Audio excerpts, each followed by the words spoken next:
This month Austria became the only Western European country with a far-right presence in government after Sebastian Kurz, of the conservative Austrian People's Party OVP, struck a deal with the Freedom Party FPO, a nationalist group founded after the Second World War by former members of the Nazi Party.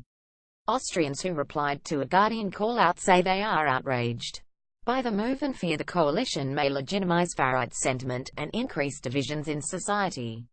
Anna Labna, 28, a science student living in Vienna, who voted for the Green Party in the last general election, says she is deeply worried by the new government. Although she would like to see the FPO banned, she says doing so would result in a constitutional crisis. I am sure that if this coalition had been inaugurated 1 or 2 years ago, there would have been more uproar.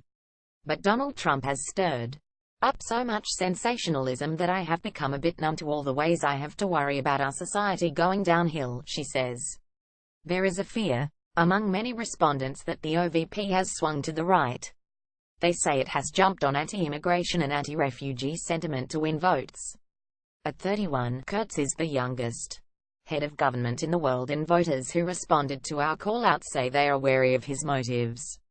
The Austrian Chancellor, Sebastian Kurz, photographed Joklamara Getty Images. The OVP, with its young and populist right leader, has appropriated most of the FPO's ideas, only stopping short of the party's traditional closeness with neo-Nazi groups.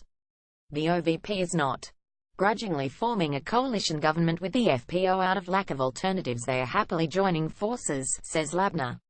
Kurz's OVP won 32% of the vote in October's elections, securing 62 seats in the 183-seat National Council. The FPO came third with 26% of the vote and 51 seats. The last time the party entered a coalition government, in 2000, the move was met with sanctions and outrage from Israel and across the EU. Clemens Schwan, 29, who works for a non-governmental organization in Berlin, says that despite the FPO and OVP campaigning for those left behind, they will have a devastating effect on social investment, housing and the wider economy. When the FPO joined government for the first time in 2000, the EU marginalized Austria and withdrew its right to vote on EU issues. It is sad to see the European Commission congratulating this government.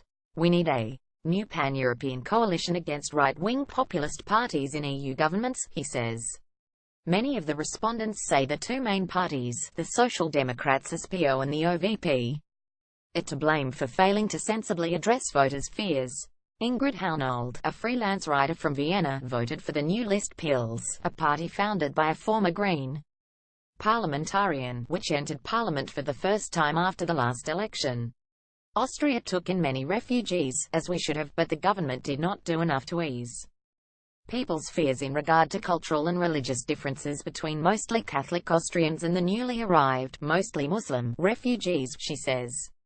A protester against the new government in Vienna photographed Joklamara Getty Images. Doris Schneidtinger, a film industry professional and volunteer refugee worker who took part in protests on Monday, says the mood on the street is changing.